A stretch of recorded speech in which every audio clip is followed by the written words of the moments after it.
This time of season is Baltimore time. The 5-time champions are looking for a 6th, and tonight they host the team that they beat in last season's playoffs to get to that 5th title, the Atlanta Swarm, hoping for a big upset tonight as the Monday Night Spectacular in Week 12 gets underway. Good evening, a pleasant evening to you all from Sports Gamers Online Stadium. I'm Cameron Irvine. Tonight, alongside me is Tyler Falk and Chris Curtis.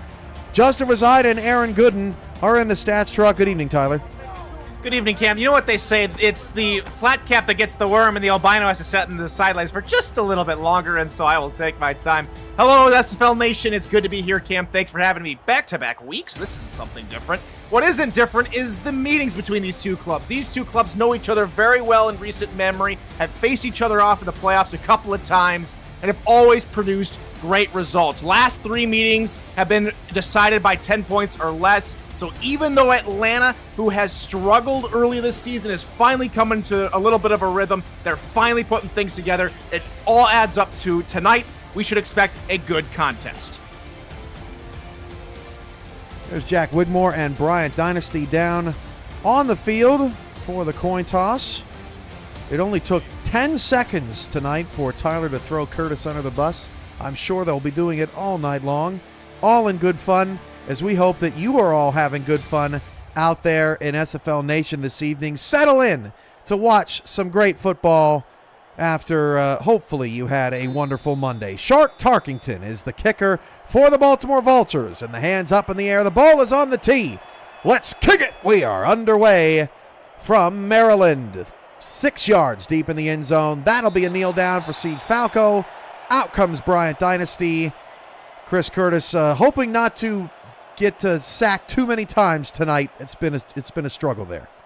Yeah, it has. Offensive line needs to do a better job of protecting them, but really it starts with that offensive line, and it starts with BDG Hollywood. Keep Atlanta ahead of the sticks. They have a chance on offense against a really good defense of Baltimore. Baltimore will start with 8 in the box. Split backs for Bryant Dynasty in this Atlanta offense, as Dynasty will drop the throw, and he has a wide open Kyle Finnemore for a first down. That had to make Bryant Dynasty feel pretty good as Baltimore was coming after him.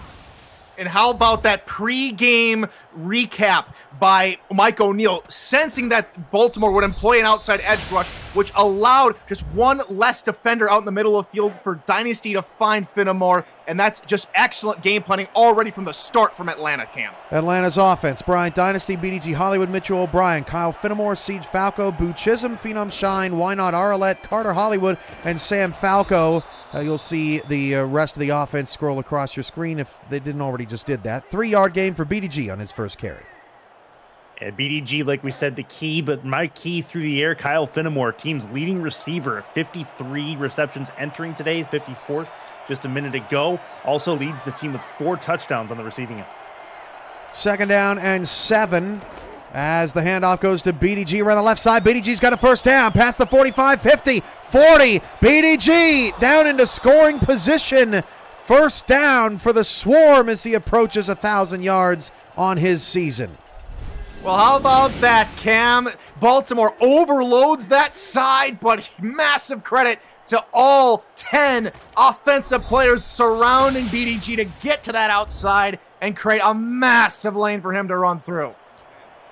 BDG needed 101 yards coming into the game to get to 1,000 on the season, and that one will do wonders for his totals as Hollywood takes a 3rd straight carry, but this time only gets a yard. 2nd down and 9 for Atlanta. This is going to be the clutch time for the Atlanta offense. How easy can they make 3rd downs in themselves? We talked about it in the open that they are not, or in the pregame, they're not a great 3rd down offensive team. So 2nd down becomes majorly key for Dynasty and Company. Hollywood's carry went for 43. Thank you to Justin and Aaron in our stats truck. BDG takes another handoff, hit by Alvin Mack to bring up 3rd and 5. I'm trying to figure out what Atlanta's seeing on that left side of the defense. They're targeting Alvin Mack at the moment and his side of the football, and I'm seeing what Atlanta's seeing. And because they saw what Mike O'Neill was saying earlier, they're attacking that side because Mack likes to blitz on that side of the football. Dynasty 3rd and 5, incomplete. And Baltimore shuts the door on the drive just like that. Ben's stacking paper with the deflection. Atlanta will be able to get a Sammy Steele field goal off, 4th and 5. And get some points on the board. That's important at the very least. I don't know if I would have gone that far deep. Maybe check it down, get a couple of yards, maybe trust your receivers to break a tackle or two. But leaving a 45-yarder for Sammy Steele isn't a bad way to go. Sammy's 15 of 15 this season, one of about 10 to 15 kickers that have not missed. And after it's been kind of a rough week for kickers, Steele splits the sticks, 7-play, 51-yard drive for Atlanta. And they do get on the board first here this evening at home or on the road against the Baltimore Vultures, 3-0. Great start for this Atlanta offense and really moving the football down the field with a lot of poise and moxie and a little bit of help from BDG helping set up that field goal. So Steele boots it away. Baltimore stands at their 3-yard line. That's Daly Holder on the return. Holder past the 20, gets out past the 30-yard line as he eventually is wrapped up at the 31. Jack Wigmore comes out to lead this Baltimore Vulture offense. Yeah, he's flanked by two of the by an enigmatic running game for Baltimore as well. They are tops in the league in yards. They are tops in the league in average. T-Roy Gaines and Warren Murray. Sometimes you'll see T-Roy running in that running back spot and Warren Murray in the fullback spot or vice versa. So they really find a way to interchange them. The speed guy Murray, the physical toughness of T-Roy Gaines, the Hall of Famer, is not left to be denied either. Good-looking offense for Baltimore. T-Roy having one of his best seasons in his career, 1,375 yards and 16 touchdowns. That's 7th best in the SFL. Atlanta brings a couple of players on heat, but the offensive line stands tall. Ivory Irvin with the catch, and a first down. Vultures quickly into Atlanta territory. I mean, more often than not, Cam, you're seeing offenses, especially first play of the ball game, setting a tempo with a run, and so they send the heat. But instead, Baltimore pulls a wild card and takes a deep shot to the left-hand side, catching the defense off guard. Irvin's. Yeah, go ahead. Go ahead, Curtis. I was to say Irvin with a really nice catch up above his head there. Wigmore with great placement on that ball too. Irvin 844 yards, 6th in the SFL this season. Play action from Jack Wigmore. He rolls outside, fires deep down the field, actually overthrew Ivory Irvin there. Let's get to the Baltimore offense. Jack Wigmore, Warren Murray, T-Roy Gaines, Ivory Irvin, David Anderson, Daly Holder, and Mac Chima are your wide receivers and backfield. Tight end Caesar Ackerman and Jackson Roberts. On the line, Ray Arnold, Olivia Bleeker, Alden Bleeker, Jay Arnold, Don Johnson. Not the most polished offensive line, but they are young, and they are getting better as the season goes along. Wigmore's pass caught by Holder. They mark it for a first down. I think that's definitely going to be challenged. Holder with a gain of, we'll call it 9. Yeah, a bit short there for sure, and I think they'll have a second look at this regardless, as I think that'll be a team-initiated look, as that was about 2 yards short by my eyes. Let's see what Atlanta decides to do. They may just decide to let it go, given the fact that it's, they are going to let it go, given the fact that it's second and short, or it would have been second and short outside of field goal range, so 6:48 to go, no challenge there from Atlanta. Baltimore gets away with one as Ivory Irvin goes in motion. 6:42 to go in the opening quarter. Atlanta has your early 3-0 lead. Wigmore drops back to pass against a 5-man rush. That pass is incomplete, but there is a penalty flag, intended for Caesar Ackerman. PI, first down. A little ticky-tack, and they had double coverage. It looked like they would have had the deflection regardless if they had really interacted with the tight end, but instead just a little bit turned around, and I don't know if that's the right player to call on. I did see a little bit more pushing and shoving than you'd like, but I'm not a referee. There's a lot of hand fighting down there. Yeah, probably a little more than the refs are comfortable with letting go for sure, and now Baltimore's got a fresh set to work with. The internet. I'm trying to play patty cake. The internet will always judge. 1st and 10. Of course. As Warren Murray takes his first handoff of the night. He breaks a tackle. He breaks a second. Warren Murray inside the 10-yard line breaks a third. Nobody got him down. Everybody falling down except Warren Murray's got a 1st and goal for Baltimore. They don't call him the Warhorse. for nothing. He will just keep his legs churning and running through defenders. This is his bread and butter. Gets by Grant Hardaway once, gets an extra block on the outside, out of a wimpy tackle again near the 20, and he just can't beat a night. Oh, a spin move to boot. And he It looked like he stepped out of bounds there. I could be wrong, Cam. Yeah, I was going to say, he may have stepped out at around the 6, and that's what I was seeing. Atlanta's letting it go again. So that's a second questionable spot there for Baltimore here on their opening series. First and goal at the 3-yard line. They'll hand the ball off to T-Roy Gaines, and he's got touchdown number 17 on the ground this season. He's been a touchdown vulture to Warren Murray, and Baltimore takes the lead. Touchdown vulture. I see what you did there. Warren Murray does the work and T-Roy punches it in. That's pretty funny. 17 times this season T-Roy Gaines has been in the end zone, and that is number 17 right there. And it caps off a drive where, yeah, you see two questionable spots for Baltimore, but ultimately didn't matter. They end up putting up points anyway. You know what I like about that play, guys, is early on the drive, they ran a very similar play where it was a play action, and Wigmore rolled out of it. That time, it was still almost a little bit of a delayed handoff, but this time they went with Murray, and it was an easy scamper for 6. That extra point from Tarkington is good, and both teams score on their opening possession. Baltimore goes 5 plays in a minute 38. Jack Wigmore this season, 16 touchdowns, is 4th in the SFL, so T-Roy Gaines hasn't necessarily stolen anything from him. But Warren Murray, content with his 4 rushing touchdowns, does a bulk of the work, but both running backs averaging over 6 yards a carry on this squad. Tarkington will kick it deep. Last time kicked it 7 yards deep in the end zone, and this one right about the same, but this time Siege Falco going to bring it out of the end zone. Ends up being a good decision. Gets it out to the 26-yard line, first down Swarm. Yeah, this will be a big drive for the Swarm as well. You don't really want to go tit for tat with Baltimore's offense and trading scores like that. You want to really maximize every possession you can possibly have, and then count on your defense to get a stop or two. Because Baltimore, they're not going to score on every drive. They're just going to score on a lot of them. So Atlanta, if their best bet is to get into a shootout with Baltimore and get the stops when they matter. 3 receivers, 2 to the right side for Dynasty on Atlanta's second possession. He'll hand the ball off to BDG, and BDG can't get to the outside as Loshaw brings him down after a 2-yard gain. This Baltimore defense on the line: Joe Duncan, Al Walker, Ralph Leopold, Nate Brown, and Suron Yates IV. It's been kind of a defensive line by committee this season, really for the first time in many years in Baltimore. Linebackers are Frank Smith, Keenan Samuels, Alvin Mack, and that talented secondary: Ben Stackenpaper, Enzo Bolt, Marvin Himes, Elijah Warfield, Giovanni Bolt, and Troy Loshaw, as Hollywood will once again make it a 3rd and manageable 3rd and 5. Now, this is one of the key situations that was brought up in our little pregame meeting, is this 3rd and medium, 3rd and long. They really can't rely too much on the run game at the moment. They have to try and get the air out onto this football, find Falco or Finnemore. I'm guessing somewhere over the middle. I'm thinking Mack is coming on a blitz here. 3rd and 5. Split backs for Dynasty. They only bring 4. Bryant rolls to his left and fires it to Falco. First down to the Baltimore 49-yard line. Bryant Dynasty had to get away and just did so. This is so difficult to do, and Dynasty made it look so easy. First of all, he's able to find Falco with his eyes down the field, has to spin, throw off of his back foot, falling away, and still puts an accurate laser beam right into Siege Falco's arms. That's fantastic work from Dynasty, and he's going to need more plays like that in this game to give Atlanta a shot.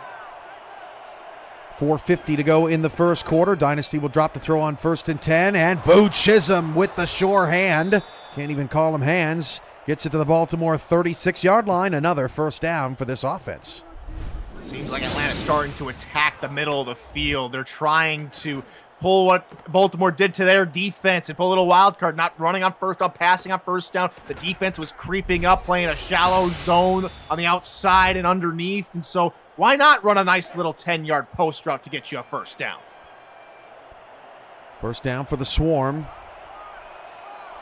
Dynasty now 3 for 4 for 41 yards. He's hit 3 different receivers here in the first quarter.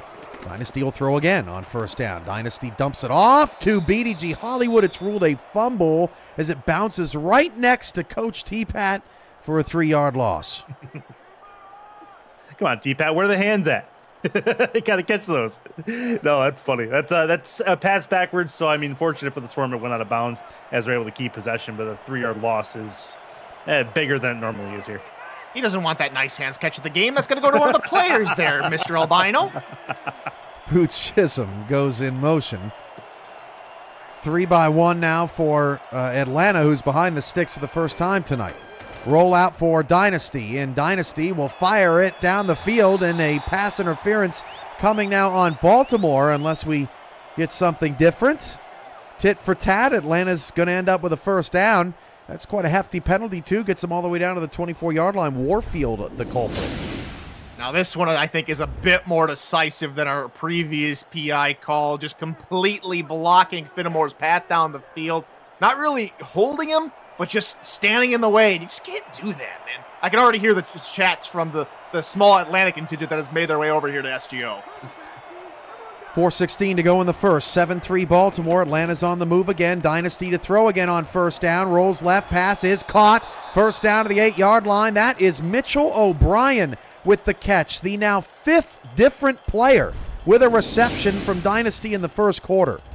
It's one way to get your fullback involved. That's a nice ball from Dynasty, finding another diverse target to hit over the middle of the field. And they're just taking turns going to the middle of the field. That seems to be the vulnerable spot in this Baltimore secondary. And now they're set up 1st and goal. Atlanta trying to take the lead.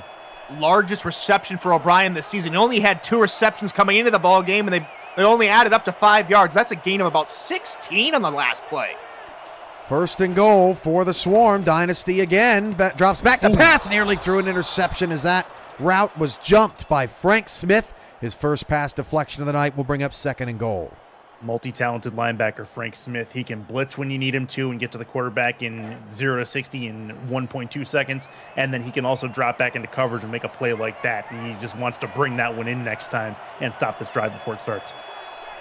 2nd and goal, 55 passing yards for Atlanta, 56 rushing yards. 3:42 left in the first.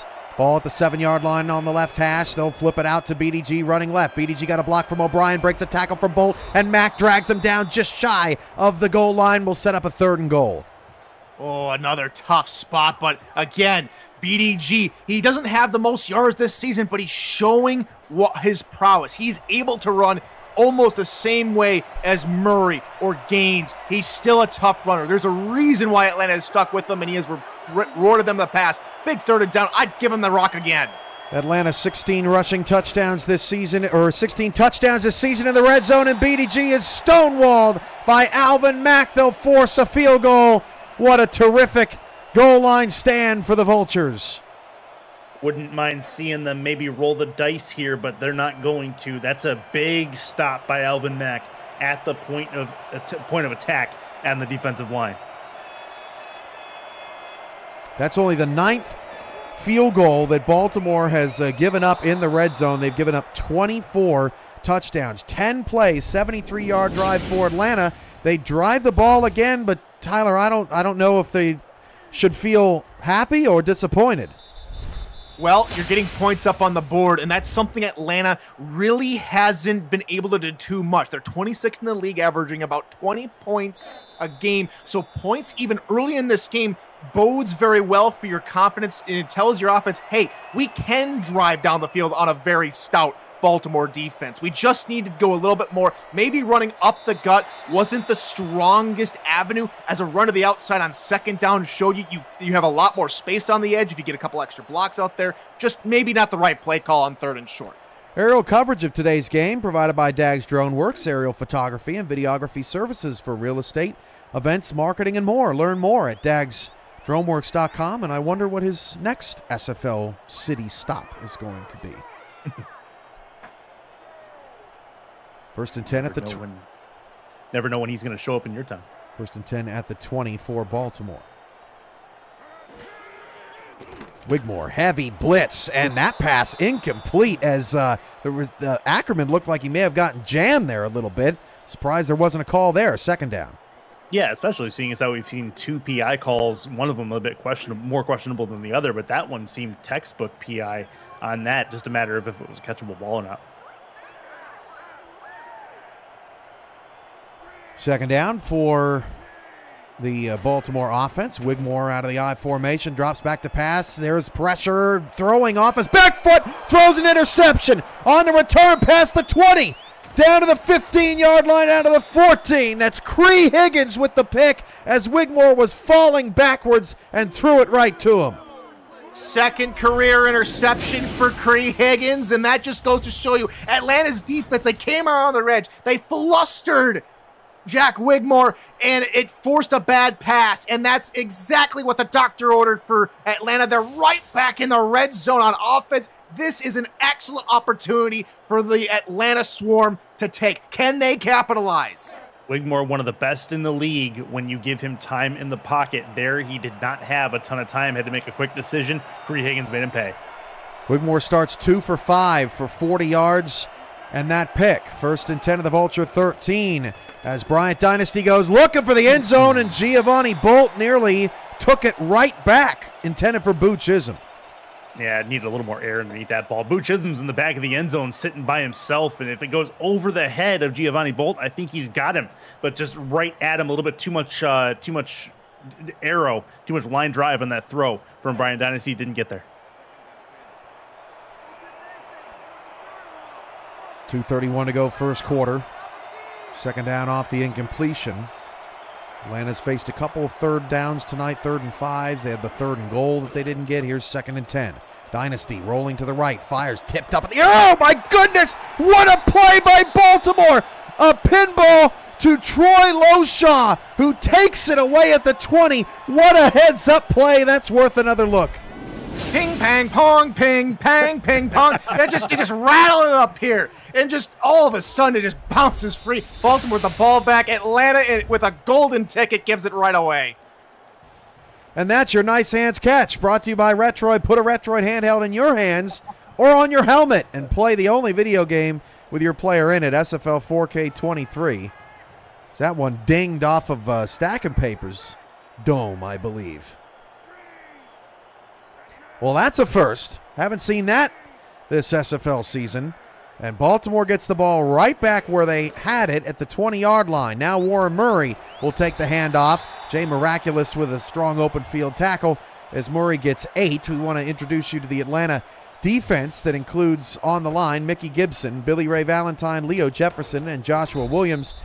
Linebackers are Cree Higgins, who already has the pick, Sean Allen, who's been a terrific free agent acquisition from Las Vegas, and Diamond Blackwell. In the secondary, Jack Napier, Jay Miraculous, Moose Papineau, Grant Hardaway, and Chris Henry. A little bit thin defensively compared to some other teams, but as long as the Swarm stay healthy, they have been a pretty decent defense throughout the season as T-Roy Gaines shoves Shad Allen away and picks up the first down.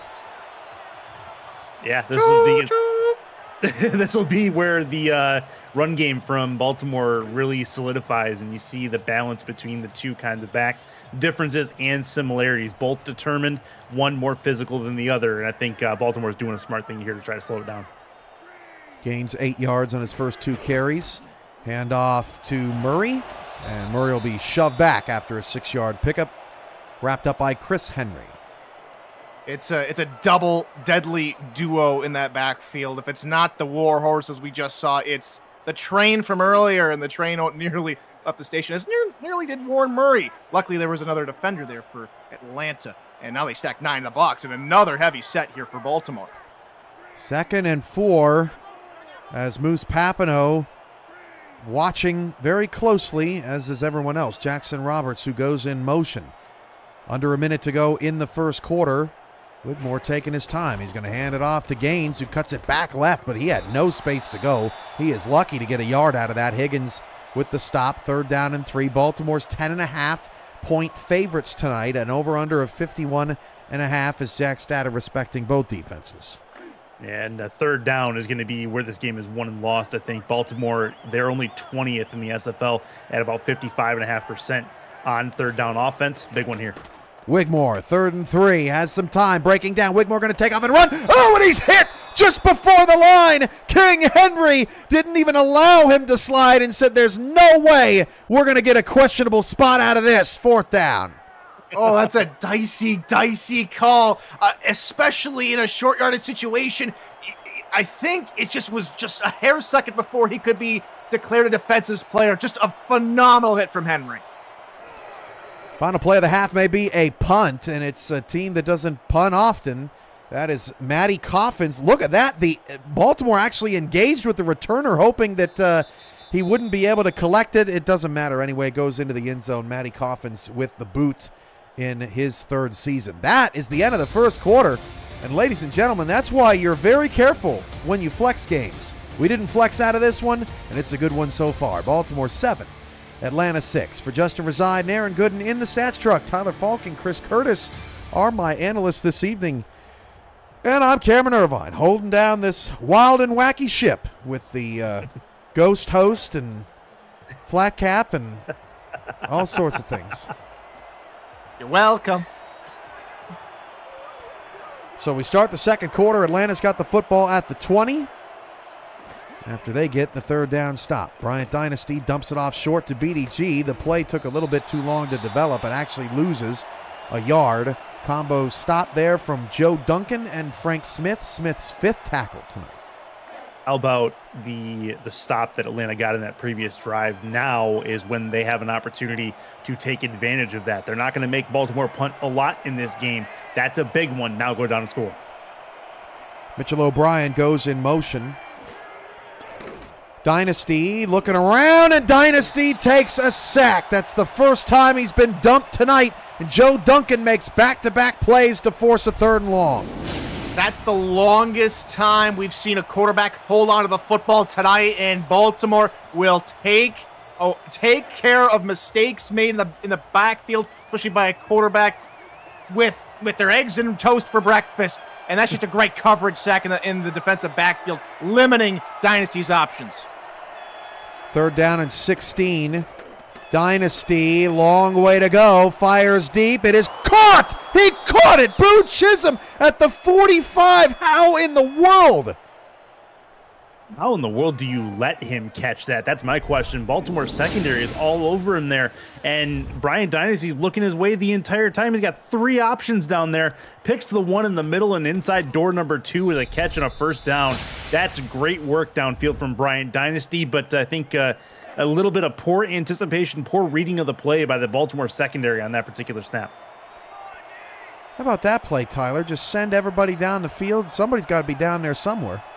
Just really mixing up the coverage in the backfield. Dynasty on first down, dumps it off to Finnemore. Kyle Finnemore will pick up 7 before Keenan Samuels makes the stop. Going back to that sack, that's the 8th sack of the season for Baltimore, 22nd in the league. And how about that last play as well? Atlanta changing the eye level for Baltimore's defenders. They just hit him over the top with a big hitter to Chisholm. Now they go underneath with Finnemore. They're really trying to catch Baltimore unawares of what they're really trying to focus on. Counter, BDG, and Hollywood wrapped up in the backfield. Just could not find any space. Good job by the Vulture defensive line. Blowing that up. Keenan Samuels makes the stop, 3rd and 2. I'm just going to say Samuels, a great adjustment to that. That was a great time to call a run, a counter through the middle if they can get it, but Hollywood just not able to have the speed to get through that line, and Samuels all over him. 3rd and 2 coming. 9 runs, 12 passes for Atlanta so far, 21 plays offensively. Baltimore's had just 11. 7:50 to go in the first half. Phenom Shine goes in motion. They toss it that direction. Keenan Samuels, are you kidding me? Unblocked, lost 3, and the drive ends. Well, if you're expecting a more delayed run, go for the outside. That's about it, too. I mean, Samuels, he was responsible for Hollywood through that entire thing, through that entire play, and so he had his eyes on him the entire time. He was not going to let him get past, especially when he had the football in his hands. Keenan Samuels zeroed on him. So Atlanta will punt the football away from the 19-yard line. There's a flag on the play. That may be on the Vultures, as that's going to be a block in the back on Baltimore on the return. And that is going to push him back to the 11-yard line. T-Pat not happy. No, I wouldn't be either. It's just uncharacteristic of this Baltimore team. A little bit undisciplined. Oh. Oh my goodness.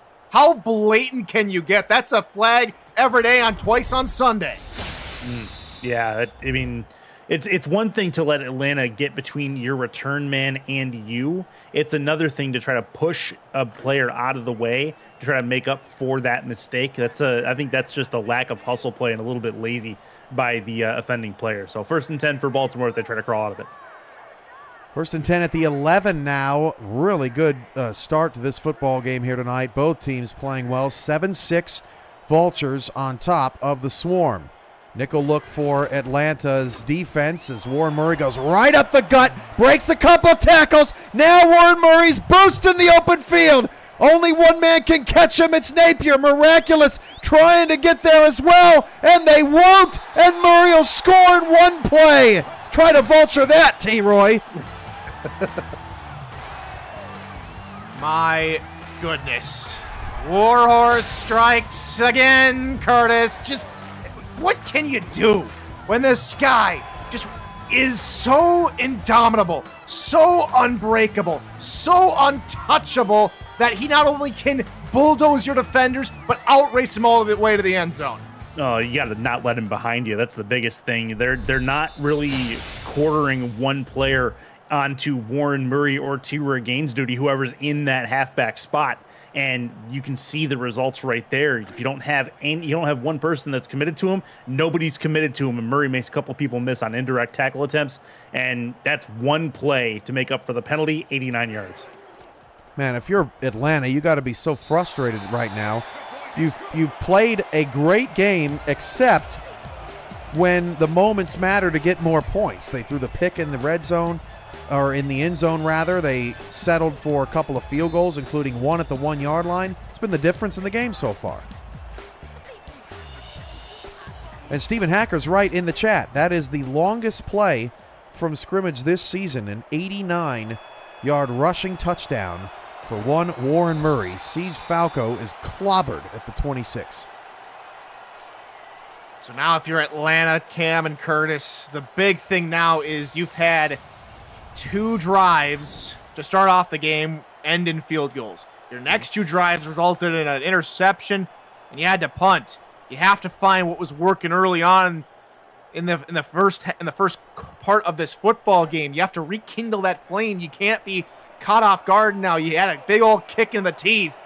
Got to find some motivation to get back in this. You're just not out of the game. Still a 1-score game, but you got to find a way back into your rhythm.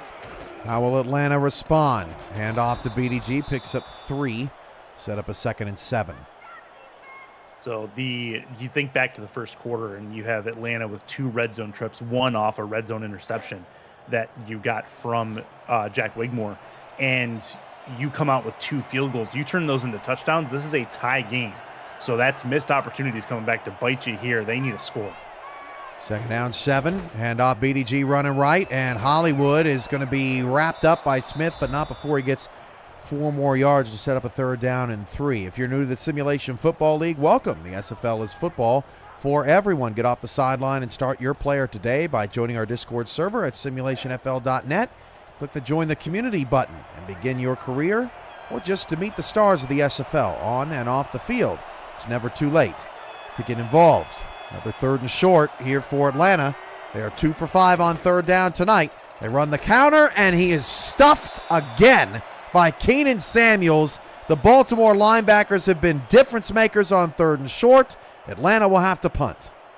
I'm seeing what Hollywood is seeing. He saw the hole open up, so he didn't follow his blockers off to the left. He thought he'd be able to get there, but again, their speed of these linebackers for Baltimore just denying almost everything short. The difference in tackling so far tonight has been clear as the Vultures wrap it up BDG, and Atlanta's had a tough time on Murray and Gaines. Irvin returns it to the 33. Well, another chance for Baltimore to put some separation up, and this is the big difference we see. Now that Baltimore has a chance to slow it down, this is where we will probably see them utilize the running backs more. They utilized them 1 play last drive and got a touchdown out of it, but does Atlanta make the adjustment to put somebody on the running backs and make them responsible? Atlanta, 25 plays, 6 points. Baltimore, 12 plays, 14 points. Wigmore, 1st and 10. Caught. Ackerman, first down.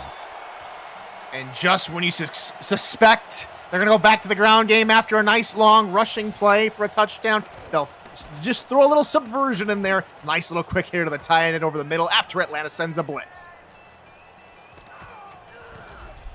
Big moment there for Wigmore, too. Getting the ball out of his hands quick. Realizes the blitz is coming. Offensive line able to pick him up and give him a clean pocket to throw from. And he's better when he's able to sit in that pocket, survey the field. He's not a big out-of-pocket guy. He makes it happen there. Gaines is blocking for Murray in a light box for Atlanta. They'll hand it off to the Warhorse, and Atlanta runs to the football. Wow, Cree Higgins was a man on a mission there. No gain. Yeah, he would not be denied. Higgins has been in the right spot at the right time on a number of occasions tonight. Can't do everything, but he's done a lot. And 5 carries and 128 for Warren Murray so far. That's ridiculous. 4:40 to go in the first half. Flip out to Murray. Couple of good. Oh my, Cree Higgins. I'm always impressed when another man can throw another man. 3rd and 8. Absolutely. Now here's a big opportunity for Atlanta's defense. This is only the 2nd 3rd down of the ball game for Baltimore. And they already missed on their first one. Big chance here for Atlanta's defense. Trips right. That's where Wigmore's rolling. Wigmore back across the field. Wide open Mac Chima in one-on-one coverage. Miraculous chasing all the way down to the 5-yard line. Chima's 2nd grab.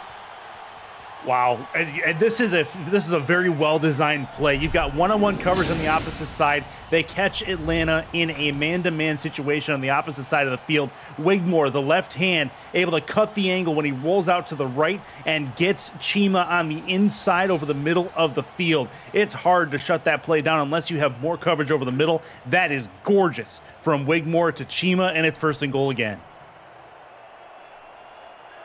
Under 4 to go in the first half, and Baltimore starting to put their imprint on this game. Wigmore dumps it off to Gaines. Gaines going to be hit in the backfield. Gaines breaks out of another tackle. T-Roy Gaines almost got the score down to the 2. That's probably the most impressive 3-yard gain you're going to see all season, and none better to do it than T-Roy. How did he just turned something out of nothing there? He was 5 yards deep behind the line of scrimmage and somehow was able to turn it upfield. That's crazy good from him. Handoff, Gaines, and he's in. Touchdown, Baltimore. So his previous run looked like Curtis in a car trying to go to the grocery store, and then he, easier said than done, gets it in for 2 yards and the score. How bold of you to assume I would have made it to the grocery store. Well, you didn't. You ended up 2 yards short in some field somewhere. Oh, that's awesome. That's awesome. No, T-Roy, he gets rewarded for good behavior there. Able to make something of nothing on the previous run. Able to get into the end zone, past the pile on the dive on this one. So both Warren and T-Roy have a touchdown in this game. And don't look now, but Baltimore's starting to run away. 21-6, Tyler. All you can do if you're Atlanta is just come back and keep trying to play as you have. It hasn't been a terrible first half offensively. Just got to get 6. Right, and it's these 3rd downs that are proving the stumbling block for Atlanta here of late, and just not being able to continue a drive. So the big thing here for Atlanta here is you need to put a long drive together. That's something that they have rarely been able to do this season. As far as putting a large amount of time together on the board, they're sub 19 minutes as far as time of possession per game, and it's these 3rd downs that are doing it. First down for Atlanta. Fresh start here, but they're down by 15, and BDG takes the handoff and only gets 1. What happened to the Bryant Dynasty throws on first down? They seem to have gone away from that a little bit. They did, and I think that's part of them trying to stick to their game plan instead of getting one-dimensional and trying to rely on the arm of Bryant Dynasty the whole time. But I think they're going to have to eventually throw that out the window, especially if Baltimore's going to play defense like this on the run game. 2nd and 9. Arlette, who's been quiet tonight, just one target, no catches, goes in motion. He'll give it off to BDG, looking for some blocks, and these linebackers, they're just too good in the open field. Another linebacker tackle for Frank Smith. The linebackers have accounted now for 14 of the 22 tackles in this game. And it's just, they're so in tune with their opponent's rushing game. Not just Atlanta, but a whole bunch of other teams this season. Yes, they've had their struggles early on this season, which account for the large number of rushing yards given up. But right now, oh my goodness. Right now, Dynasty to Fenimore for a first down. You're a play-by-play man, Tyler. You could have taken that. Well, I could have, but I don't want to step on the league commissioner's toes. Now it's your show. It's the Monday Night Spectacular. This is a whole different scenario. You've got yourself here, and then you've got all of a sudden the people that are doing the halftime and the post-game shows, and well, we're all just magicians here in the booth, and so it's a really fun atmosphere to be here in SGO with you and with Curtis. We got 2.5 sets of working eyes here, so I mean, got to use one of the working sets. BDG gets a nice run to the Baltimore 44-yard line, and that Fenimore catch was big. It extended the drive. Atlanta converted a third down, gave him some confidence, and now we've hit the 2-minute warning. Atlanta 6, Baltimore 21. The Swarm really want a touchdown on this drive. They're down by 15. You're watching the Monday Night Spectacular, Season 21, Week 12 edition, presented by APM Music on YouTube.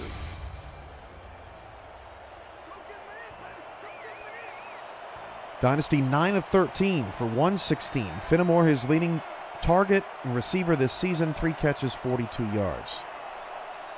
Arlette in motion.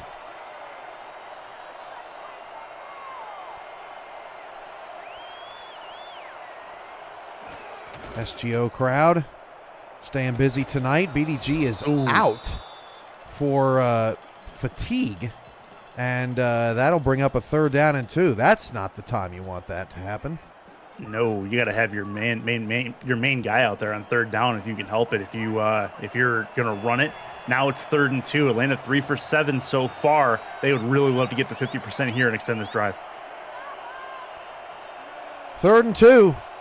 Boo Chisholm in motion. 3rd and short has been Baltimore's victory all first half.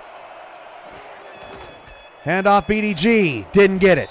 They're right there again. These linebackers are coming in unblocked. I think Atlanta may go for this. These linebackers are coming in just unblocked, guys, and they're just free reign at the rusher. And it's because Atlanta on third down is almost religiously trying to attack the middle on these 3rd and shorts with BDG. And right now, Baltimore's all in tune to it. I think if you're Atlanta here, you have to go to the outside here on 4th and short. 4th down and 1. They do go outside. Toss BDG, and he's not going to get it. Another 4th or 3rd and short stop by these linebackers. Frank Smith, again, he has 10 first-half tackles. For the love of all that is holy, run a play action, do something different, because the linebackers are all over the run game that is Atlanta right now. BDG Hollywood really just has nowhere to go. He's got no blockers in front of him that can make a block. The runs he's had are directly into the pile. He hasn't had a lot of I formation to work with, and it's causing problems. There's a turnover on downs just because of the lack of penetration forward. 1:17 to go. All 3 timeouts for Baltimore now with pretty decent field position. Wigmore deep drop back. Wigmore now going to take off and run. Jack Wigmore's going to pick up 6. Everybody bailed out, and he said, "Oh, I'll take it myself." Just working with what he's got. We've already seen him run earlier in the ball game. He's not afraid to go in and do it and show off his legs when there's nothing open downfield. He's already thrown 1 interception today, so he's just trying to keep the ball in his team's hands. That way they have an opportunity to score points. Wigmore coming into the night, 7 carries, -12 yards. He hasn't been a runner this season, but he has shown up tonight with a couple of key carries. 2nd and short for Wigmore. Wigmore drops to throw, nearly intercepted. Boy, Shot Allen in the Swarm defense could have used that one. Yeah, it's going to be hard for Shot Allen to be able to get up and make that play, though. Jumps up with the left hand, or at least get a hand on it. But yeah, Wigmore made a bit of a dangerous throw there, had more time than he thinks. That offensive line was holding pretty well. And now Atlanta with another opportunity to get the Baltimore offense off the field with over a minute to go. To quickly to Guy Clausen's point, at least he isn't diving forward and actually trying to protect himself. Third down and 4, 13 on the play clock here. Ackerman's going to go in motion. 6 in the box for Atlanta and your traditional nickel. Look at the space up top for Ivory Irvin. Wigmore drops to throw. Wigmore fires opposite direction, and there's a flag. Again on the coverage of Caesar Ackerman. These linebackers having some trouble. That's the second King time Henry, that actually. the second time that PI is called when Baltimore's tried to target Ackerman. You know, I think it's actually the same player. I think that Henry is the same player that had the first PI call of the night. This is just undisciplined. That one's a lot closer than the first one. The first one definitely impeded the progress, but Henry basically gets caught with his hand in the cookie jar, tackling the man and not going for the ball. That resets the sticks. First down and 10, 1:03 to go. 2 timeouts for the Vultures. Plenty of time. Man coverage here as Napier follows Chima all the way across the field. Wigmore to throw. Wigmore incomplete. Wow. Blanket coverage from the Swarm. That was impressive.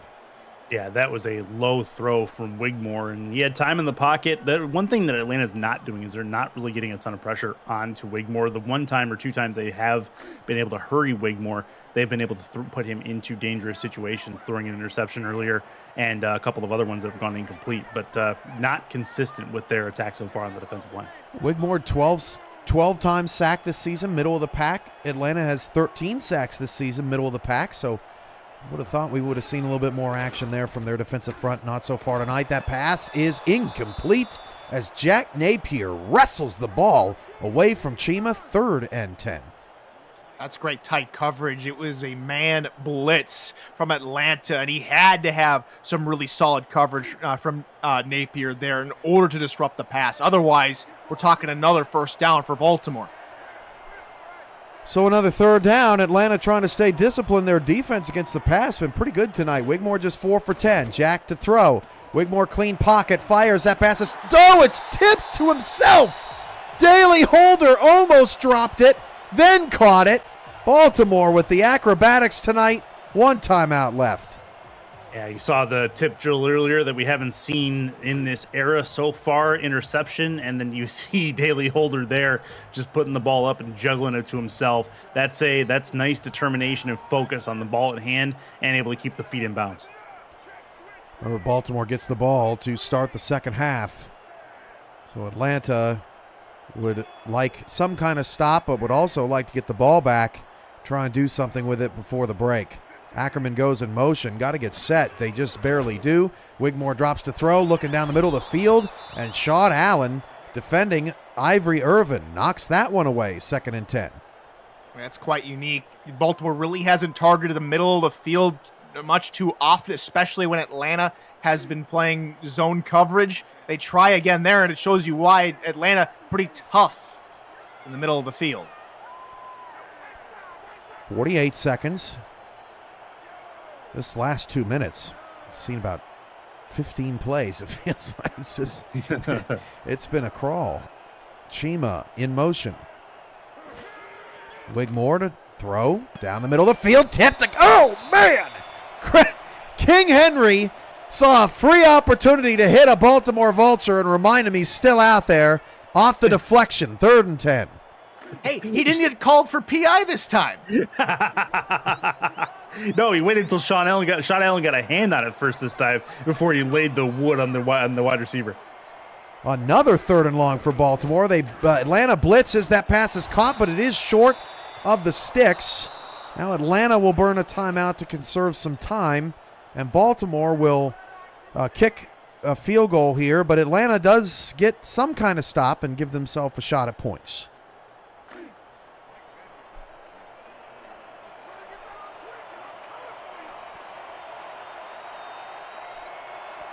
Shark Tarkington with his first field goal attempt of the night. Oh, that's Purdy. 24-6. 9-play, 41-yard drive, takes 41 seconds. And Baltimore goes up 24-6. That's why we saw 9 plays in 41 seconds. That's the reason why we thought it took forever, because it did. but that's still a nice stop for Atlanta, getting them to settle for 3. 18-point deficit looks better than what would have been 22. So that becomes at least something they can work with. Is it a 3-possession game still? Yeah, but it's not out of the realm of possibility. It doesn't feel too big yet. Falco on the return, past the 20. Falco cuts it right. Siege Falco, one man to beat. Tarkington got a block. Falco down the sideline. Bolt chasing. 20, 10, 5. Touchdown Atlanta. Oh, did they need that? Caw. It's Siege Falco's first career kick return touchdown, and it couldn't have come at a better time, Cam and Curtis. A phenomenal stop on defense, just a small victory, which allowed for the greater prize for the kick return touchdown from Falco. Guy Clausen's got it right. Yeah, special teams. Somewhere Cliff Allen's giving a smile. But that is ideal for the Swarm. They get the 3-point try from Baltimore. They are able to come right back out and make this now a 2-possession game. And even though Baltimore gets the ball coming out of the second half, that touchdown feels bigger than it is on the scoreboard right now. Atlanta, 193 yards of total offense in the first half, on pace for 400. Baltimore, 276. That's interesting because coming into the game, Baltimore averaged 452 yards per game, which is best in the league. But Atlanta is dead last in the league, averaging just 315. So the Swarm way above their season average so far tonight, and that kickoff helps make the score look a little bit more like this game actually has been played. Now 21 seconds left. Baltimore, you would think, is probably just content to seal this away, go into the locker rooms. I expect probably a Warren Murray or a T-Roy Gaines run just to run out the half. But it's been a wild and wacky first half, to take some words right out of your mouth, Cam. And Atlanta, able to take away some momentum there at the last moment. Chima goes in motion. Of course, Baltimore's never out of it, with Murray and Gaines taking a handoff in the backfield. Murray gets a carry, and Cree Higgins, who's been the best defender against the run in the first half, makes the stop. Well, we've talked a lot about Frank Smith and Alvin Mack making great hits for Baltimore's defense. Higgins has been the one that has provided the most explosive hits for Atlanta's defense tonight. One more play, perhaps? Yeah, Wigmore will toss it out to Murray. Murray's in space. Oh, better shut that down. Look, Cree Higgins, man. That's hard to do. Chasing Murray down from behind. That will pad some stats and end the first half.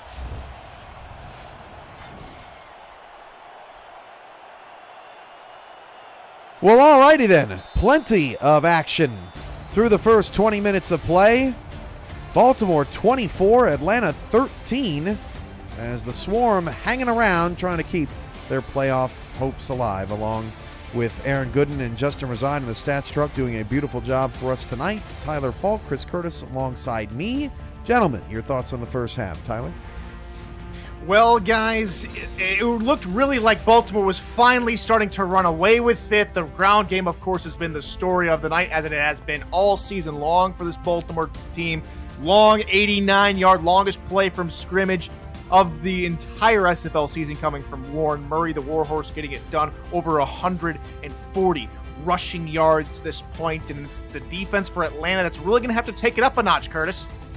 Yeah, exactly. Defense for Atlanta has to get consistent stops on Baltimore, which is easier said than done, all told. But they have to convert better on third downs. Right now, Baltimore is they're running them ragged on third down. 60%, 3 for 5 at the moment. And coming out of this first half break and into the third quarter, get them to third down, make it third and long, and really just keep the momentum with you. Atlanta has a shareable size of momentum right now with that Siege Falco return. Time for them to take advantage of it, go out on defense, hit hard, play smart, get the ball back, and we'll see what happens. Welcome back to Sports Gamers Online Stadium here in Baltimore. Check out sportsgamersonline.com or check them out on YouTube and see why millions visit their website and YouTube channel. Beautiful night in Baltimore as David Anderson takes his first return of the evening all the way out to the 28-yard line, and that's where Baltimore will set up a surprising under 500 performance from Jack Wigmore in the first half, Tyler, 7 for 15.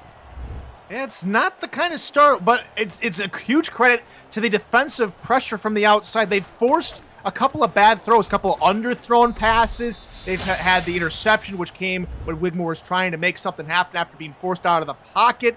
It's just he really hasn't found a whole lot of rhythm, but they find themselves ahead because he's got those two backs in the backfield. So the object now is for Wigmore to get back in rhythm, find a couple of easy throws. He hasn't really been able to really hit his check down magnets, which have been Jackson Roberts and Caesar Ackerman, the tight ends.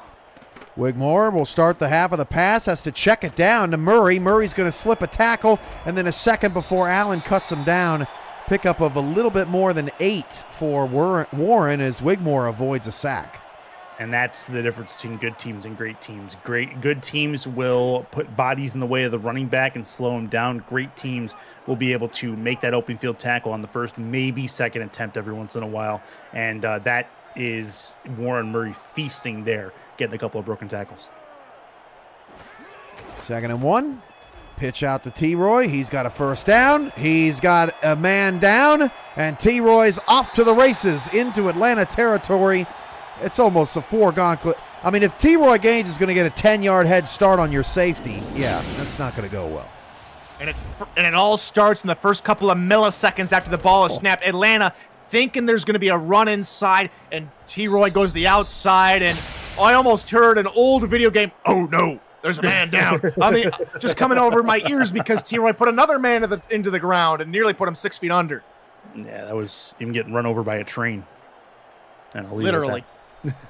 T-Roy, 5 carries, 35 yards, a modest night, but already 2 rushing touchdowns. So for fantasy lovers out there, he's definitely had a solid performance. Wigmore's pass is incomplete. I don't know if he even saw Shawn Allen standing there. One of the most underrated free agent acquisitions, Shawn Allen going from Vegas to Atlanta. I love that signing. I think that he's had 4 pass deflections that have looked very similar off of Wigmore in that same spot on the field, the outside linebacker spot where he sees where Wigmore's going, and it doesn't matter which side, he's just right in the way, gets a paw up and knocks it down.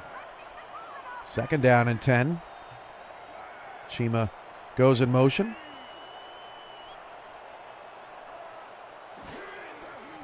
Wigmore, 3-step drop, now steps back into the pocket and finds Gaines down the field for a first down. Getting a little creative, his first catch of the night. The main difference between the interception pass and that pass is Wigmore had just the split second to set his feet and fire the ball to an open Gaines. And Atlanta I think they did a fantastic job in coverage playing 6-man in a blitz zone. They almost had everybody covered, but you really leave a really deep gap in between the back middle safety and the first middle linebacker. And they almost do it again. Oh, it's picked! Oh, my goodness! Oh, Caesar Ackerman off his hands, and Jay Miraculous with an interception. I can't believe what I just saw.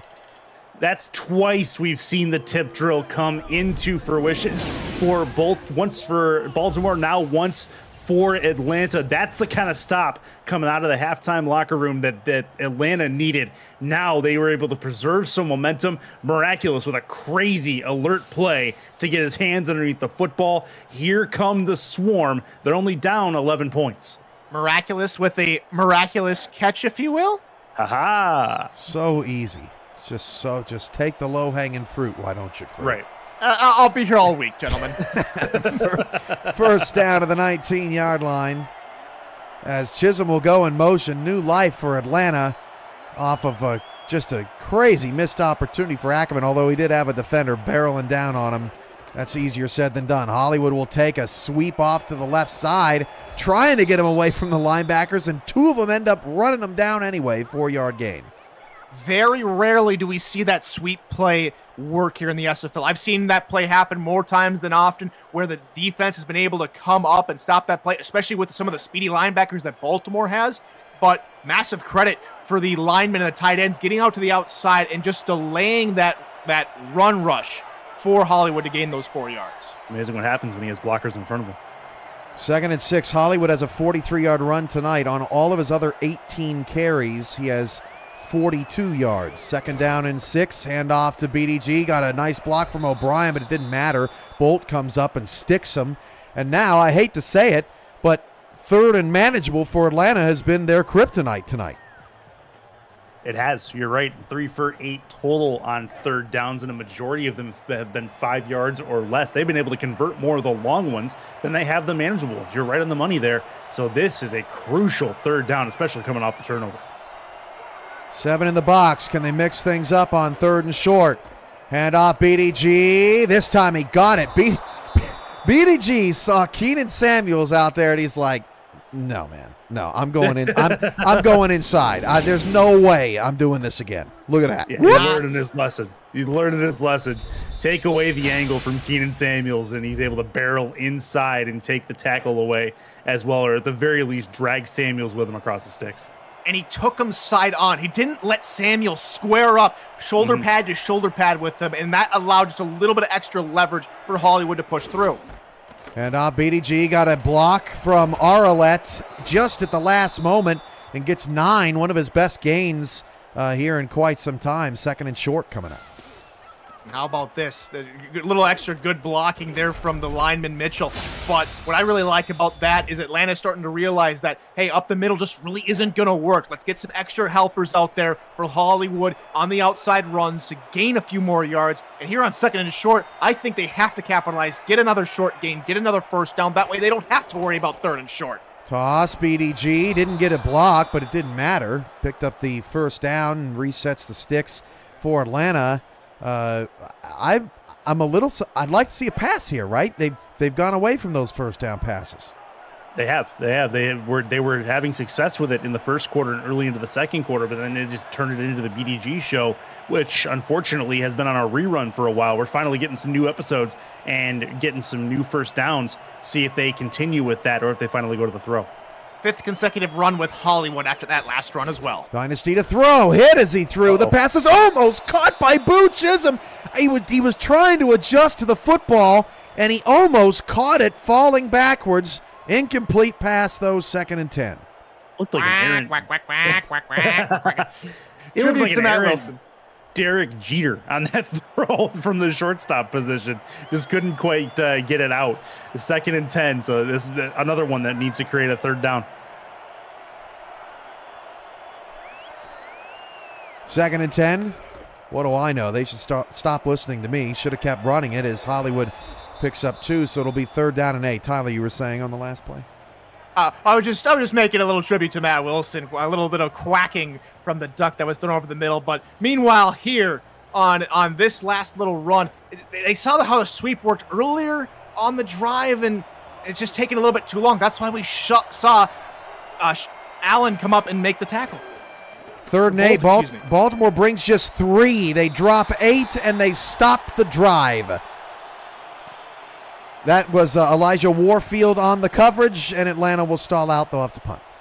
That's what happens when you go 3 and out or 3rd and long. You kind of throw away the game plan that you had worked so hard to preserve, and you go one-dimensional. The whole stadium knows you're throwing in that spot, and including Baltimore's defensive coordinator. 3 rush and 8 drop back. That's a 3rd down conversion failed for the Swarm.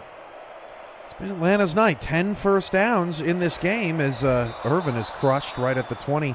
But just not a lot of points to show for it. Offensively, their defense is going to have to go back to work. Still a close ball game with 5:24 to go here in the 3rd quarter. For all the league highlights, photo galleries, major and minor league stats and leaderboards, community content, and so much more, check out the league's website at simulationfl.net, presented by Football Shift. Stay up to date and explore our past, present, and future. I got a big, juicy detail about the minor league that nobody knows about that we finalized earlier today. So I'm excited about that. That'll be coming out in the next week or so. Mac Chima's got a 1st down. with a little Easter egg tease. Where's the rabbit when you need it? I mean, we have him right here in the booth, Cam. Why don't we just grab him and shake him for all he's worth over here? Maybe I might spill something. But not spilling the beans was Max Shima holding on to a nice catch. And going back to the SFLM, I'm really excited for our new crop of potential SFL pros to make their debut, a new form of SFLM reimagined. It should be a fun time, just for even the neutrals, gentlemen, just to watch and see what this new SFLM looks like. Development team minor league draft. 2nd and 4. Something caught my throat there. 4:35 to go in the third quarter. Baltimore's up 11 off the Murray 6-yard run. Murray up to 151 on 9 carries. Of course, bolstered by that 89-yard touchdown, the longest play from scrimmage this season. Handoff goes to Gaines, and T-Roy gets the first down. Atlanta actually did a pretty decent job of containing him, but T-Roy is tough to stop as Baltimore's drive continues. He's like a car battery that gets a good jump. When he gets going, he can't stop until the car shuts off, and Atlanta has to shut the car off. Good work from T-Roy. First contact was made about 6 yards back. He just bowls over defenders, 2 of them to be exact, to get to where he's going. Wigmore, 9 of 19, 164. Defense shifting around now for Atlanta. Under 4 to go in the third quarter. Handoff. Murray dropped in the backfield. Look at Atlanta. Talk about winning the line of scrimmage as Cree Higgins gets a dominant TFL. I don't know what they had in the locker room at halftime, but it seems like this Atlanta defense in the run defense is just a little extra energized in a couple of these plays, really trying to deny as much of the outside run more or less than the inside run as of late. 2nd and 12 now as Wigmore changes the play. Wigmore drops to throw. Wigmore time. Picked off. Overthrew it. Oh, and there's a fumble. And Baltimore got it back. And there's a flag on the play. So much to digest here, as this is going to be, I believe, a block in the back on Atlanta's return. But does that even count? Does it matter? No. Baltimore declines the penalty and gets the ball back with a fresh set of downs on the Atlanta 46. The worst possible thing that could have happened to Atlanta. The best worst possible thing. Go ahead, Tyler. I was going to say, so like A plus B divided by C equals Baltimore football? I mean, that's just probably as confusing as that play was. That was Henry with the interception, but he couldn't hang on to it. Didn't see who forced the fumble there for Baltimore, but they have the football back. Wigmore's pass is caught by Irvin at the 29-yard line. That's what he was trying to do. There you go. Yeah, that's the first time we've called Irvin's name in a little while. Just his 3rd catch of the game, I do believe, and it's a nice one to kind of calm things down a little bit for the Baltimore offense after the interception. Wigmore, with a short memory, just puts a bullet over the middle right in front of the safeties and right into the waiting breadbasket of Ivory Irvin. It has been a bouncing ball tonight, no doubt about that. Most of the bounces have gone Baltimore's way. 2:46 to go in the third quarter. Handoff goes to Warren Murray. Murray not a whole lot of space, and Napier makes it 21-on-21 crime. Considering this, that we're almost to the fourth quarter, guys, if Atlanta can hold them to a field goal, that's a win. I mean, they're still in this thing. Absolutely. And back to your earlier point, at least we don't have to worry about a certain deflate gate, but maybe we have to worry about an overinflate? Maybe there's a beach ball in the field instead of a football. Handoff goes to T-Roy. T-Roy throws Sean Allen nearly out of the picture, and that'll bring up 3rd and short for the Vultures. Yeah, cue the Discord conspiracy theories, Tyler. About a beach ball? Yeah. Oh, that. I mean, I've already got a few other different monikers. So what's another theory or conspiracy theory? That conspiracy theory is about 2 for 10. Yeah. Hand off to Gaines. Gaines has a first down to about the 12-yard line. Wrapped up by Diamond Blackwell. 1st and 10 Baltimore. They continue to move. Just effectiveness. They're so effective in the run game, Curtis.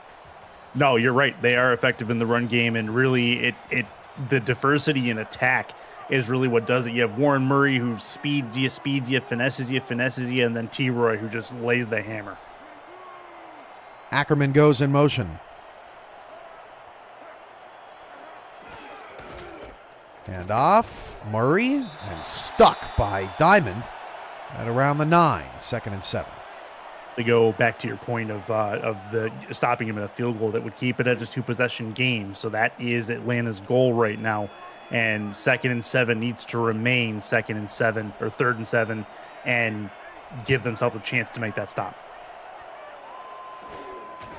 And off again. Gaines can't be brought down by Higgins, but Papineau will bring him down in the backfield, and that'll force a throw. The playoffs are almost here, and Week 13 has matchups that mean everything to the postseason picture. 5-5 Charleston battles 5-5 Carolina Friday. Central leader Indianapolis visits 5-5 Vegas Saturday, and 7-4 Canton heads to 5-5 DC Sunday. For the full slate next week, head over to simulationfl.net to plan your next football weekend. 3rd down and 8 for Baltimore. They roll to the strong side, and Wigmore's pass is out of the back of the end zone, looking for Chima again. We saw that play earlier in the game in one-on-one coverage, Tyler, and that time they ran out of space, and Atlanta gets their stop.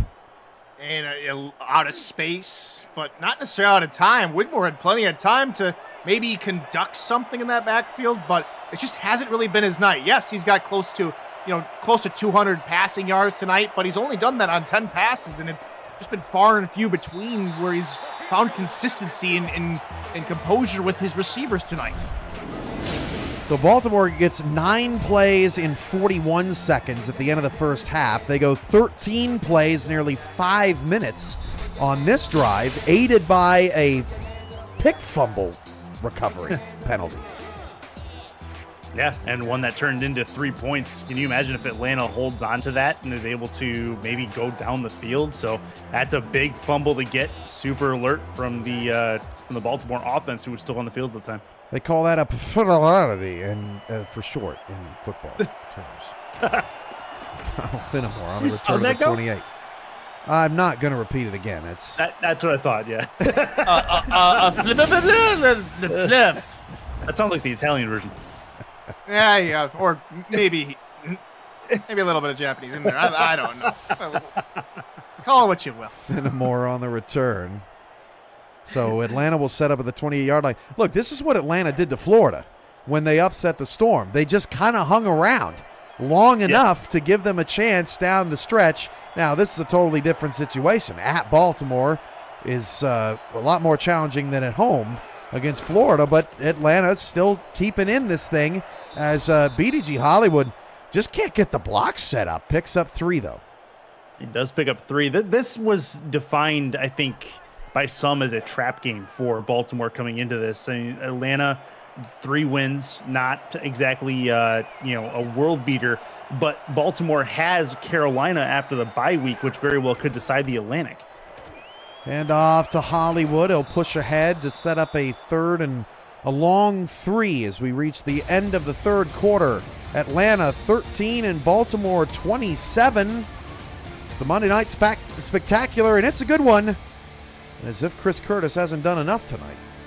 The Simulation Football League is intended for the private use of our audience. Any rebroadcast, retransmission, or account of the game without the express written consent of the league office is prohibited. Way to go, Curtis. Yeah. Good job, buddy. Appreciate it. I don't know how you do it with such efficiency. Yeah, sometimes you have to do it on 2 different games at the same time. It's wild. It's a little bit of simultaneous. It kind of like some AI technology and all that. It's kind of nice. You are an AI. 4s, 12s, 68s, and 86s in the chat. 3rd and short, and BDG's got it this time. Finally, the offensive line gets some push and some blockers down the field as well. Hollywood's over 100, so he does have 1,000 for the season. Congrats to BDG, and Atlanta's got another first down. Yes, and they another do. thing. Good. Sorry, Curtis. Another thing on that is BDG was able, because he had the blocks, was able to stretch his legs and get up to speed. We really haven't seen a whole lot of that tonight. 115 yards on 26 carries now for BDG. Carry number 27. He sweeps away from the pressure, but Hollywood still is unable to get anything set up down the field. 2nd and 10 coming up. That play design just does not work for BDG Hollywood, and mainly It's not because he fast doesn't enough. have he's not fast enough, and he doesn't have any guard pull from the offensive line. He needs to have people pull to that side to give him somewhere to go instead of trying to fight off 4 people. Bryant Dynasty throws the ball over to Fenimore, picks up 6. Solid little play. T-Pat taking offense to something someone said during a game, so check that off your bingo card. There we go. Well, back to the play. I mean, Baltimore unable to deny Atlanta a nice little pass over the middle. I'd like to see more of that, especially here on 3rd and about the same yardage. Play action, and it's picked up, and Dynasty takes off and gets the first down. Wow, there's your creativity. Mitchell O'Brien makes a great play in the backfield, and it springs him. Boom. Another check off your bingo card there is Dynasty trying to find any way he can to get forward progress for this Atlanta offense, and when everything breaks down in front of you, play action nearly did there. Real good block. I believe that was Hollywood who he play action to, who had the block and sprung Dynasty. 8.5 to go in the 4th. And off BDG. Is he still on his feet? He got totally swallowed up there by Baltimore's front. I lost him. Couldn't see him. Lost one. It's not often you lose BDG. He's usually a pretty explosive runner, but you're right. I mean, he just hid behind his lineman, and he just vanished until he was literally taken out of the play later. Almost went into the upside down, sunk into the floor. 2nd and 11. Dynasty, clean pocket, and open is Fenimore. First down to the Baltimore 19-yard line. Atlanta moving again. And guess where? Right in the middle of the hash marks, over the middle of the field, taking advantage of the weak spot in the zone. You give Dynasty that much time, he's going to let a route develop, and really, that post route took a while to develop for Fenimore to get in that spot. Just had enough time to do it. 7:45 to go in the 4th. Atlanta haven't had one offensive touchdown tonight. It would feel like a total loss if they ended up having to kick another field goal here, and a big win for Baltimore's defense. O'Brien goes in motion out to the right. They're going that way with BDG, trying to run that sweep again, and just nowhere to go. Frank Smith with the stop. Back to your point, Tyler, about the sweeps. They're not working. It's just taking too long to develop, and against the speed of the linebackers and secondary for Baltimore, it's just becoming a more prevalent recipe for disaster. Another 2-yard loss. 2nd and 12. Chisholm goes in motion behind the sticks here for Atlanta. 7 minutes left. Down 14 on the road. In a game trying to save their season. They flip it out to BDG. Gets up the field. Gets half of it back. We'll set up a 3rd and 6. Biggest 3rd down of the game, I'd say, for Atlanta at this point. They're not doing too shabby. They are trying to get back to 50%, 6 for 13. They've had plenty of chances on 3rd down. And as mentioned, none bigger than this one right here with 6.5 to go. This feels like the game right here. 3rd and 6. 6.5 to go. Dynasty drops to throw. Dynasty end zone pass. Incomplete as Giovanni Bolt sticks. Seeds Falco in the end zone. 4th down will bring out of the field goal team. Falco's going to feel that one in the morning, and I don't think it's his fault for dropping the ball. Just bolting through Falco. I mean, just incredible athleticism from Bolt to get there in the nick of time. And Atlanta, I wouldn't say they're done, but the defense is really going to have to step up for them if they really want to have any chance of winning this football game. And quickly. Field goal's good. 12 play, 58-yard drive. Takes 4 minutes and 3 seconds off the clock. That is Atlanta's 2nd drive tonight that went 10-plus plays and ended in a field goal. That's the 3rd time they've been in the red zone as well, with no red zone touchdowns, all field goals in that department. That's a testament to Baltimore's defense on that side. Deep kick will be dropped in the end zone. 9 yards deep. David Anderson takes the knee. Well, Baltimore's been the better team tonight, but not by much. They have been picked up by Frank Smith and this linebacking core. Frank Smith with 14 solo tackles to his name tonight. And then Warren Murray with that explosive run earlier in the half. Those two keys have really been the only differences in this football game. That has resulted in a Baltimore 11-point advantage as Murray takes the handoff, and Jack Napier waits patiently for him to get there as he clobbers him after a 4-yard gain. One of the positives for Baltimore here right now on this potential drive is they have all this space in front of them. So a knee might look good from a defensive side. They have a lot of room to work with, but that goes for the opposite side. And if Baltimore is able to extend a long drive on Atlanta, it just further compounds its issues here. T. Roy's going to extend that drive. Oh, no, actually, he's marked short as Cree Higgins saves the first down. Didn't quite get the ball across that unofficial line is the main story there. He got his left hand across it with a stiff arm, but just couldn't extend that right arm. But this has the makings of a soul-sucking drive from Baltimore. If they can continue to pound the rock, continue to get first downs and stay on schedule, they could eat the majority of the rest of this time out. Trying to get to 8-3 before the bye. Handoff to T. Roy Gaines. Got the first down at the 35-yard line. Baltimore's probably going to play it safe here, I would imagine, guys, because Wigmore, 3 picks tonight, has really struggled against this Atlanta secondary. Yeah, and we'll see a lot more of that run, as you mentioned, Cam. But on that last play, Atlanta got a good push on the side of the football that Baltimore's trying to run. But because they really had no help from the linebackers in secondary, T-Roy was able to get a first down. Murray gets a quick 5. That defensive line, surprisingly, has been pretty quiet tonight for the Swarm. Yeah, they believe they have no sacks for the Swarm defensive line. That brings to light just the lack of pressure they've had on Wigmore. The hurries that they've had have forced him into mistakes, which has been fantastic, but they need to get home for this defense to really make an impact.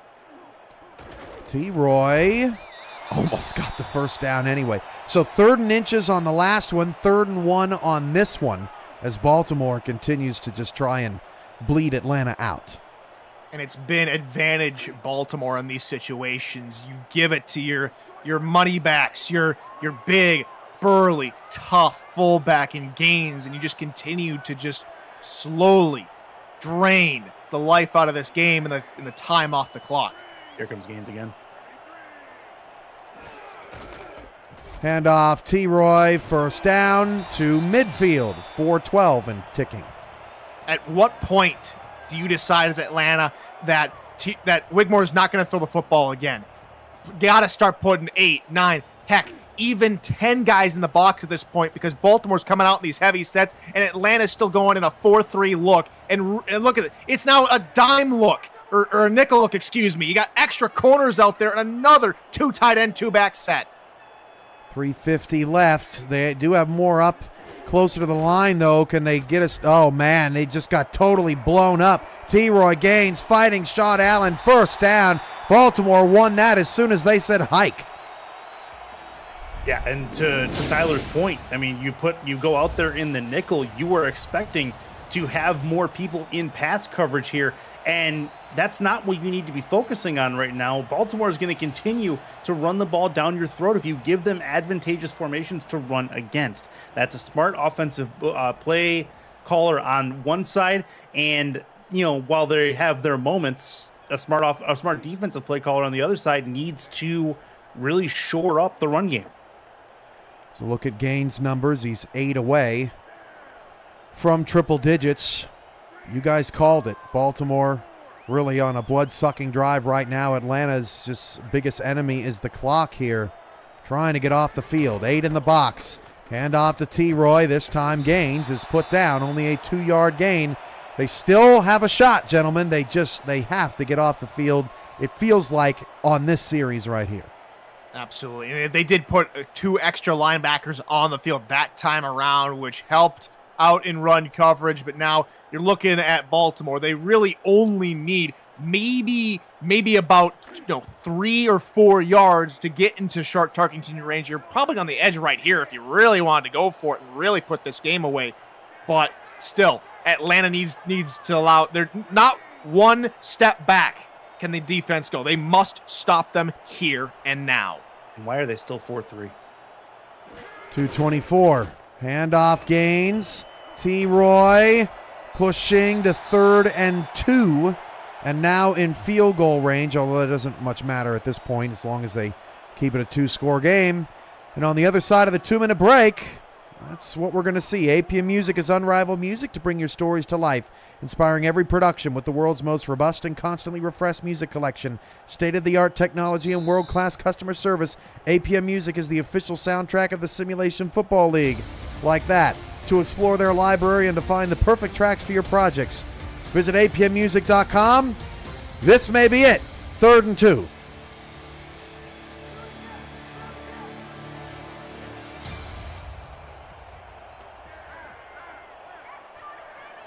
Third down for the Vultures.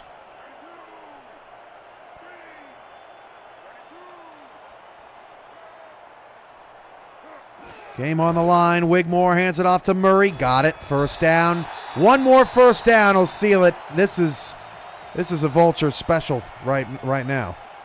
A special, a clinic, an exhibition at this point in how to completely eliminate a chance at a comeback from Baltimore tonight. And it just goes to show when you have at least one part of your offense working, the other side can have a mistakes because Baltimore's running game is just going to destroy. Destroy again, T-Roy. Keep going, T-Roy. Out of another one. Looking for the corner. That's your exclamation point, Mr. T-Roy Gaines.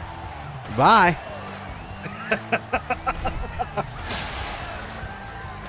You talk about a man that would not be denied. Gets the ball. Talk about Tyler? Him too. Goes left. He breaks 2 tackles, 5 yards within the line of scrimmage. Has to break a 3rd here. And just you talk about a team that just would not stop until they got into the end zone. That's Baltimore on this drive.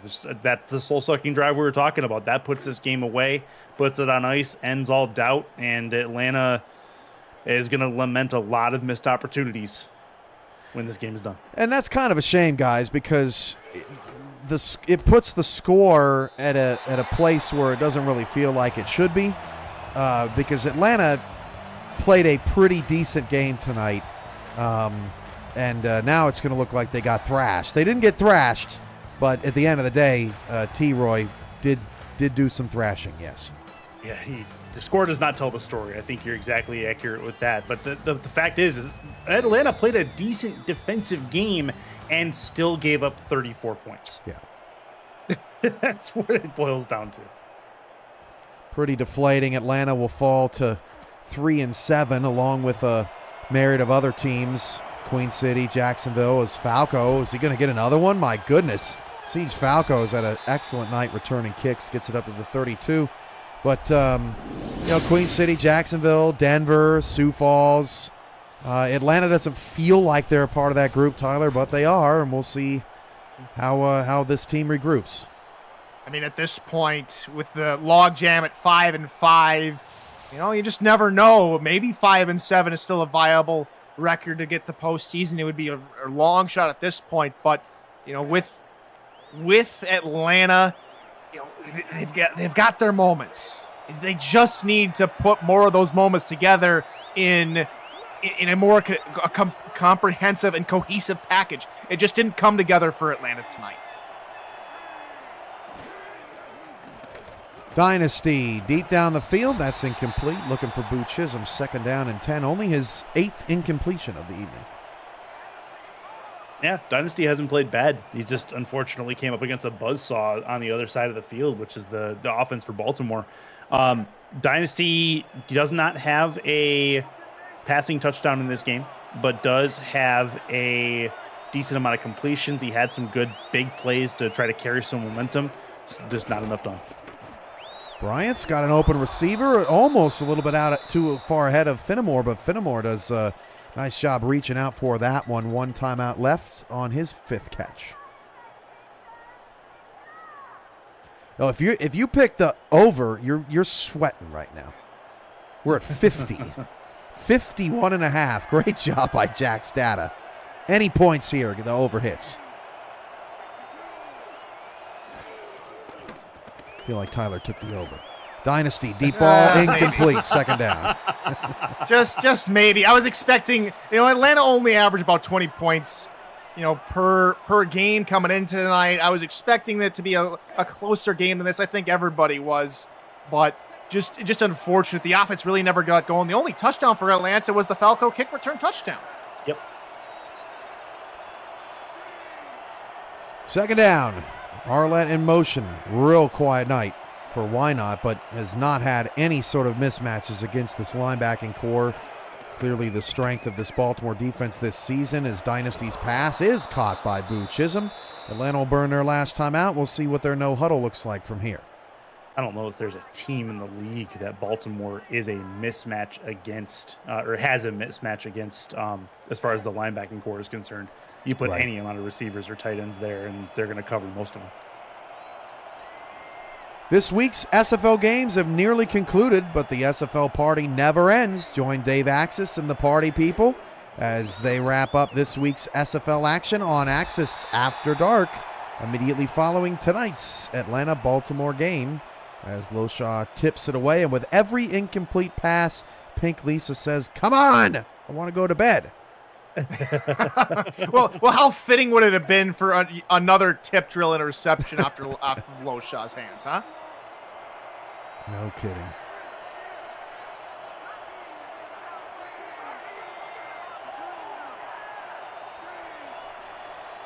Kyle Fenimore goes in motion. Atlanta playing out the stretch, trying to hit the over. Dynasty to throw against a blitz. Oh, wow, what a bullet to Kyle Fenimore. That may have been his best throw of the night. Best catch of the night for Fenimore as well. He's been quietly a very reliable target for Dynasty. Back shoulder to Falco, but stacking paper all over it. Incomplete.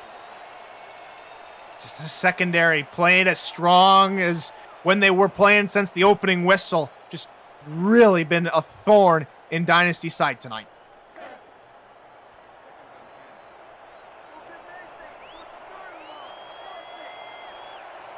Second and 10.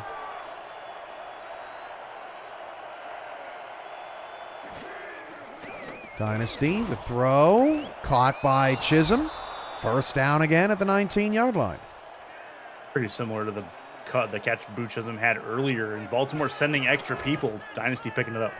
Bryant hit as he threw. Pass is poked away and incomplete. I thought Falco for a second was going to get it off the deflection. That's Marvin Himes in coverage.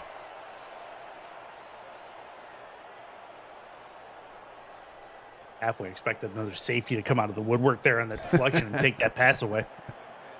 I mean, they are the vultures. They do swoop down from almost anywhere to grab some loose change or some food on the road. Well, it's getting a little late. Second and 10, 51 seconds left. Ball on the Baltimore 19-yard line. We've officially run out of constructive things to say. And now we're just now we're here. Rambling on as Dynasty's pass is caught by Chisholm, but he steps out of bounds. 47 seconds left. Although Chisholm might be good, but he's trying to emulate T-Roy just a little bit too much. He just can't quite emulate I got to go backwards about 5 yards. I think to one-up T-Roy, you got to go backward 10 yards and then make a 5-yard gain at this point. Now would essentially eat the rest of the 47 seconds left off the clock. Third and 10. Dynasty against the blitz, and it's caught. Fenimore, touchdown. Kyle Finiscore, as they say. Gets the 6 points. Atlanta's offense is in the end zone for the first time tonight, and with an onside kick, you just never know. Well, there you go. 2-point conversion first. Yeah, there's that too, but don't tell that to Atlanta. They've got to do one step at a time here. But no 2-point conversion or little trickery, perhaps. But you get it to 11. You get it to 11. That's 8 points and a field goal. Fair. Okay. Right. Yeah. Extra point is good. That sounds about right. 11 plays, 67-yard drive, 34-23. 44 seconds left. Just don't give up the touchdown on the ensuing return. Oh, there's the over. Yeah, you're right. You're right about that. All right, Sammy, what you got? 44 seconds left. Steele's kick is short, and Falco just a little bit too antsy. And they'll have one more shot at it. He's looking for more special teams plays tonight. And, well, unfortunately, a little too antsy, like you said.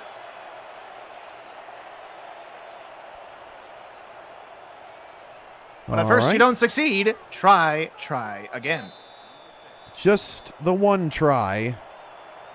Second and last opportunity for Atlanta. And it is scooped up by Ivory Irvin. And that'll do it, folks. 43 seconds left. Baltimore going to improve to 8-3, guys. Have 2 weeks to prep for Carolina, who they lost to earlier this season. They continue their hot streak. They're a championship favorite.